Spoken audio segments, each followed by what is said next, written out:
আমাদের বিল্ডিংয়ে ফার্স্ট ফ্লোরে থাকে সন্ধ্যা তাই। তাদের বাড়িতে হালদি কুমকুমের ইনভিটেশন পেয়েছিলাম, গিয়েছিলাম। একটা অদ্ভুত রকমের ভালো লাগলো, জানো, বেশ সুন্দর একটা অন্য রকমের পুজো। এই হালদি কুমকুম বেশ একটা অন্য রকমের কালচার, যেটা আমি এখানে দেখতে পাই। প্রায় অনেক বাড়িতেই এটা করা হয়ে থাকে, যেখানে শুধুমাত্র মহিলাদেরকেই ইনভাইট করা হয়।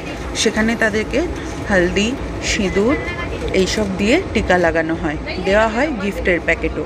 গিফটের প্যাকেটের মধ্যে থাকে খাবারের বক্স, গিফটস আইটেমস, সাজগোজের জিনিসপত্র, সোহাগের যে মেন চুড়ি, সিঁদুর, মেহেন্দি, ঠাকুরের পুজোর সেট, কখনো কখনো দেয় ক্রকারিজ, এইসব।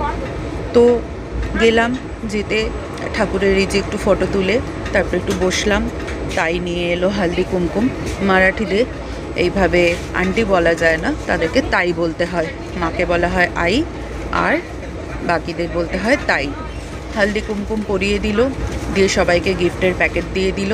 এই যে একটা দেখো, মারাঠি স্টাইল শাড়ি পরে এসেছে একজন তাই, কি সুন্দর। তাকে বললাম একটু নাচ করে দেখাও, সেও দেখালো। তারপরে ছিল একটু ড্রিঙ্কস বেভারেজ, যেটা করে আমরা গিফটের প্যাকেট নিয়ে বাড়ি চলে এলাম। দারুণ কাটলো একটা দিন।